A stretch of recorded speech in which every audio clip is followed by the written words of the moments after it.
Assalamualaikum warahmatullahi wabarakatuh. Waalaikumsalam warahmatullahi wabarakatuh. Yang terhormat Ibu Dirjen Suryani, SPD sebagai guru mata pelajaran Bahasa Indonesia.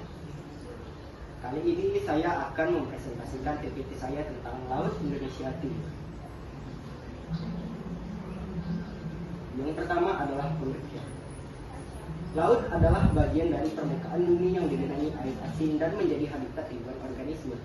Secara ekologis, laut menyerap karbon, menghasilkan oksigen, dan menjadi bagian penting dari siklus air. Dari sisi ekonomi, laut menyediakan sumber daya perikanan, jalur transportasi, dan potensi wisata dan energi. Selanjutnya, Laut Indonesia bagian timur.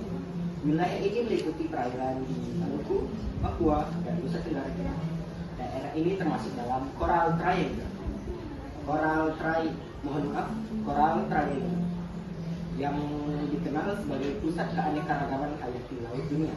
Terumbu karangnya menopang kehidupan ribuan spesies laut dan menjadi tumpuan ekonomi masyarakat pesisir.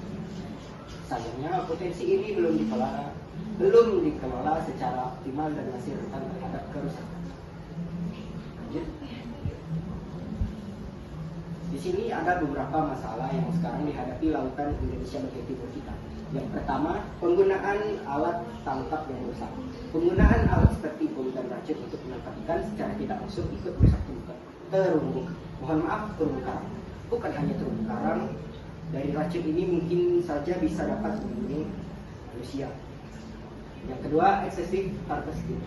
Pengambilan sumber daya secara berlebihan tanpa pertimbangan berkelanjutan akan berdampak buruk bagi ekosistem.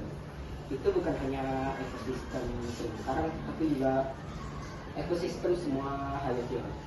Dan yang terakhir, perubahan iklim. Pemanasan global menyebabkan kenaikan suhu laut dan asam laut yang merugikan ekosistem. Dari kenaikannya suhu, ini membuat laut menjadi lebih panas bagi sebagian ikan.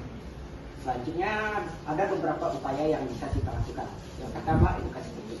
Edukasi publik ini sangat penting agar setiap orang yang ada di area pesisir laut itu tahu apa yang harus dilakukan, apa yang tidak.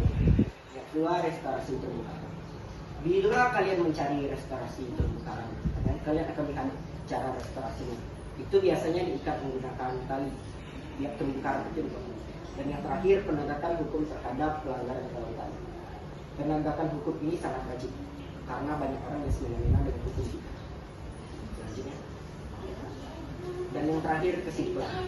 Laut Indonesia bagian timur adalah kawasan strategis yang kaya akan sumber daya dan keanekaragaman hayati. Namun, ancaman dari aktivitas manusia dan perubahan iklim terus membayangi kelestariannya. Upaya pelestarian tidak bisa ditunda dan harus melibatkan seluruh elemen masyarakat.